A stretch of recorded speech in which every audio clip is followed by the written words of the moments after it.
I'm just gonna let my soul talk.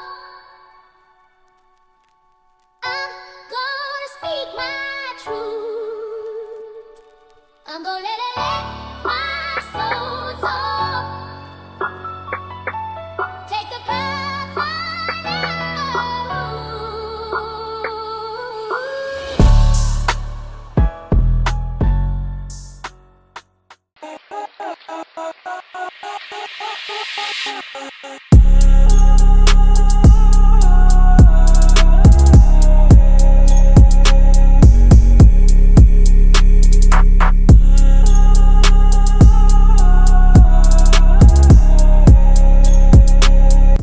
Tattoo needs, make sure you hit up Be Nice Tattoo Supply, 561-679-7126. Mobile, or you can pull up to him. Got cartridges, needles, tattoo, inks, gloves, latex, or nitro, stencil paper, numbing cream machines, whatever you need. Make sure you lock in with him. Yeah.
Take a picture for her right quick so she can see it and see if that's good enough or if you want it.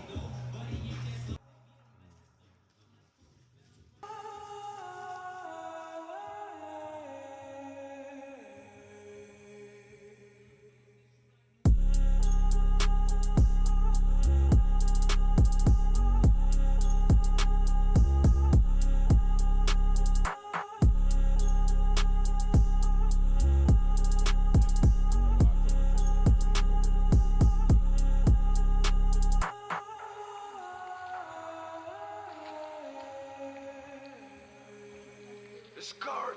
Discard. Discard.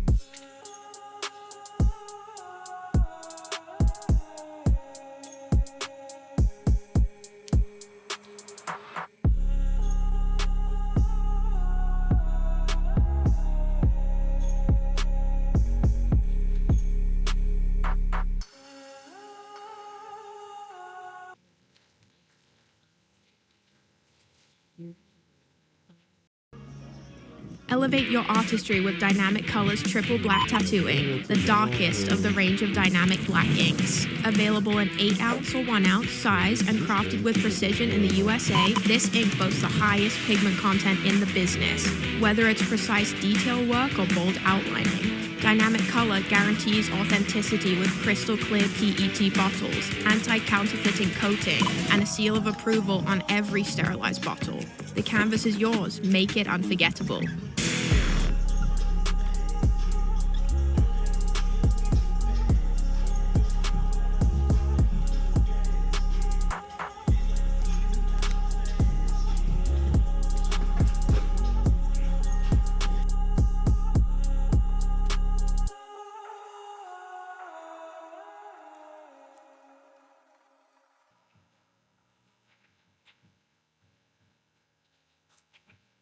tattoos, thinking about getting one, or you probably just got one. Or maybe you're just an active viewer of the channel. Whatever the case is, I love to do my research. So before I even got a tattoo, I did research on how to take care of it, how to clean it, all that good stuff. In today's video, I'm gonna be showing you guys how to properly clean your tattoo. This applies to when you first get it all the way up until it fully heals. It's a very simple process, but at the same time, it's pretty easy to mess up if you don't know what you're doing, so that's what I'm here for. I'm currently working on my arm sleeve right now, so this is yesterday's work, so this is 1 day old. Everything on my forearm is 2 days old, so this is fairly fresh ink. One thing I wanted to mention is that whenever you get a new tattoo, you gotta treat it like an open wound, because that's essentially what it is. You basically have needles stabbing you all day, so treat every single piece like it is an open wound, because it is open, it is prone to getting infected, and that's something that you don't want. Cause that's nasty. Let's go over the materials list real quick. When it comes to cleaning a tattoo, you have to use a non-scented soap. I personally like this After Inked foam cleaner. This is easily accessible. You could buy it on Amazon, but there's also some alternatives as well. I'll have everything linked down below in the description, but ever since I started getting tattoos, I've been using After Inked and I haven't had any issues. Once again, I want to reinforce that you want to use unscented soap, because soaps that contain scents in it might cause some irritation to your tattoo. We're also going to need a couple moisturizers, one of them being Aquaphor. This is one of the most popular moisturizers to use. This product is easily available. You can find it at Target, Safeway, pretty much any convenience store. You also want to pick up some Lubriderm for the rest of the process. Lastly, we're going to use paper towels. These are extremely important. Do not use any washcloths or your normal bath or shower towels. Those will not cut it because those hold a lot of bacteria, so we're going to be using some paper towels. Step number 1 is to ensure that your hands are clean. Take your time when it comes to this process. Get under your nails, get under everything, because like I said, we're treating this like an open wound. So if you have any bacteria on your hands, you're just increasing the risk of infecting your tattoo, and it's just gonna be a nightmare. So make sure your hands are nice and clean. Take your time. This is one step you do not want to mess up on.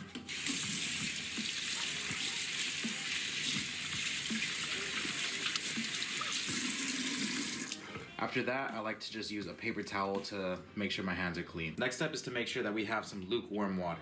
If you have it too hot, it's gonna open up the pores and irritate the skin. And when it's too cold, it doesn't feel that great either. So when you have it lukewarm, it's gonna feel nice and right. So I'm gonna start off by cupping my hand and letting the water roll off my arm.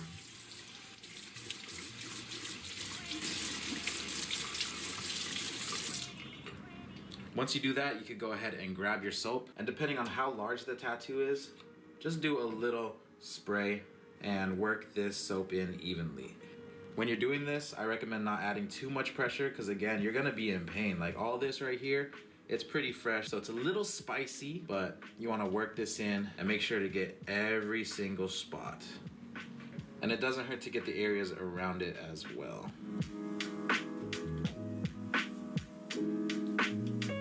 Once everything is lathered on, we could go ahead and start rinsing everything. It's very similar to the first step when we were just, applying water, cupping it. Just make sure all the soap is off.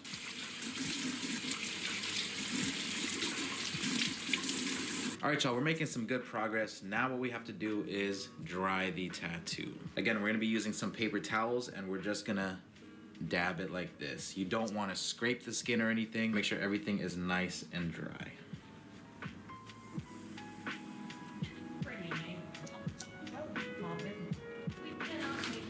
Now before we add the moisturizer onto the tattoo, we're gonna let this air dry for about 20 to 30 minutes. The reason being is that when you let your skin air dry like this, the moisturizer soaks into your skin a little bit more after it completely dries, rather than putting it on when it's still moist. So I'm gonna set a timer, and I'll be back in about 20 to 30 minutes to apply our moisturizer. Okay, ladies and gentlemen, boys and girls, the tattoo is now dried. It has been 30 minutes, so we are ready to apply our moisturizer. Now, I'm sorry if I'm going too in detail with things, but I'm a why person. Like, I want to know why certain things are the way that they are. To quickly explain this, we're going to be using Aquaphor for the first kind of like week-ish. Now, Aquaphor is more of like it's like a Vaseline-y kind of texture, and a little goes a long way, so you don't need that much. But you just kind of dab it in your areas and then work it in circles, okay? So the reason we're using Aquaphor is because right now your skin isn't going to have much peeling. You're not going to have a lot of flaking. Later on during this process, you're going to see a little more flaking. You're going to see a little more peeling. That's just the skin naturally healing and doing its thing. So once your skin starts flaking and you start seeing, you know, pieces kind of pop up a little bit, you want to stop using the Aquaphor because it's a really thick substance and it's going to be too hard to spread on flaking skin. So that's when you use the Lubriderm or anything that's a little bit easier to spread, all right? So that is the why, but again, I'm just giving you guys a little more information in case you guys are curious. Man, it really just depends on how your skin is healing because everybody heals at different rates, but I think typically I start peeling around 5 to 6 days. So on those days, I'll just switch it up to Lubriderm. But you don't want to add too much. Just add a little bit. I cannot stress that enough because your skin needs to breathe. And if you ever see some pimples along the way, you know, that's completely normal. It's part of the process. Your skin is, you know, trying to sweat. So it's just doing its thing. Just don't be popping pimples or nothing like that, and you'll be good to go. And if you're wondering how often you need to do this, I recommend doing it 3 times a day. But I understand if you work a normal day job, it's going to make it a little bit more difficult to do that. So you could do twice a day, you know, one when you wake up, one when you go to sleep. I know this is one of those random videos on my channel, but a lot of people have been asking for like the tattoo aftercare and all this stuff. So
I'm just gonna let my soul talk. I'm gonna speak my truth. I'm gonna let